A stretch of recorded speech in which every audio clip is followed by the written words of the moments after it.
Okay, so I got into iron deficiency last week. Now, iron deficiency is really, really terrifying.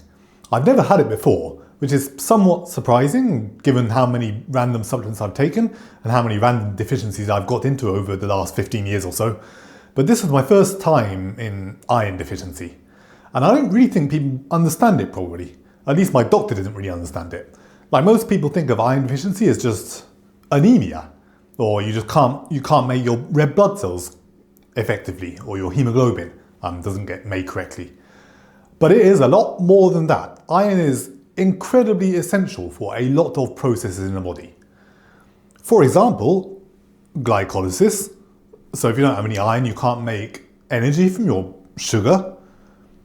Fat metabolism, so you can't burn your fat off either.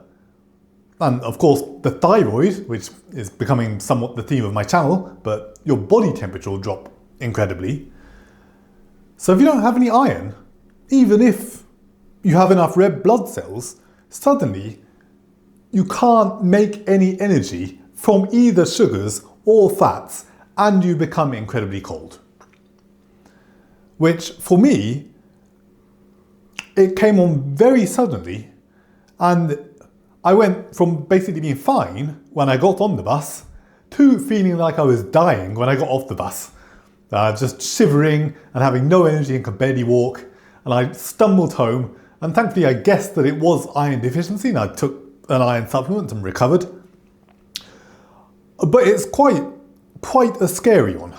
I think I, like probably a lot of people, have basically avoided iron supplements for the most part. Like, I take a little bit of iron, but not really very much, just because it has this reputation of something which is very scary. And when you have too much of it, you can get into all sorts of problems. I don't know the details of the problems, but it is touted to be one where you should definitely avoid supplementing if you don't need to. But I've been avoiding supplementing for years, and apparently I had totally burnt up all my iron stores. I went to the doctor and I actually checked my iron, and my iron was actually fine. And the reason it was fine was because I had been taking the iron supplements before I went. But the parameter which was very, very low was the ferritin, which is the value of stored iron. So you want your ferritin to be somewhere between like 40 and 300 or something. I don't remember what the unit is, but it's common throughout the world. And mine was slightly under 40. So I was only very, very slightly deficient, but that was causing me really, really horrific symptoms. And of course my doctor looked at the blood test, and I didn't have anemia, I just had ferritin deficiency basically. And he saw my iron was fine, and he saw I didn't have anemia, and he said, oh, go home, you're fine, as doctors tend to do.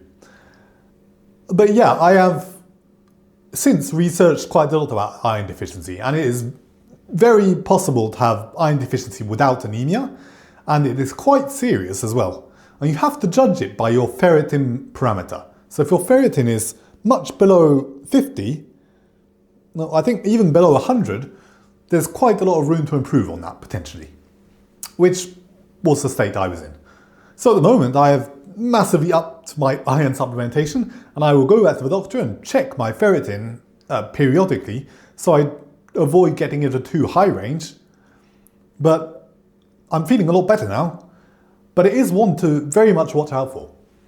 The obvious one is women get iron deficiency from their menstrual cycle, but it's very possible, especially if you're taking a lot of supplements, to get it as a man as well. And the reasons you would get it is because the other supplements, and potentially exercise if you're doing that, end up burning up all the rest of the resources in your body. So for example, one of my previous videos was on taking zinc, which stimulates glycolysis, and in the act of stimulating the glycolysis, it will also burn up iron to generate that mechanism of glycolysis. So the more zinc, or copper, or a number of other minerals or vitamins you take, I think B12 is another one that burns iron up, you gradually exhaust your iron stores. So it is something you definitely have to watch out for if you're taking a lot of supplements.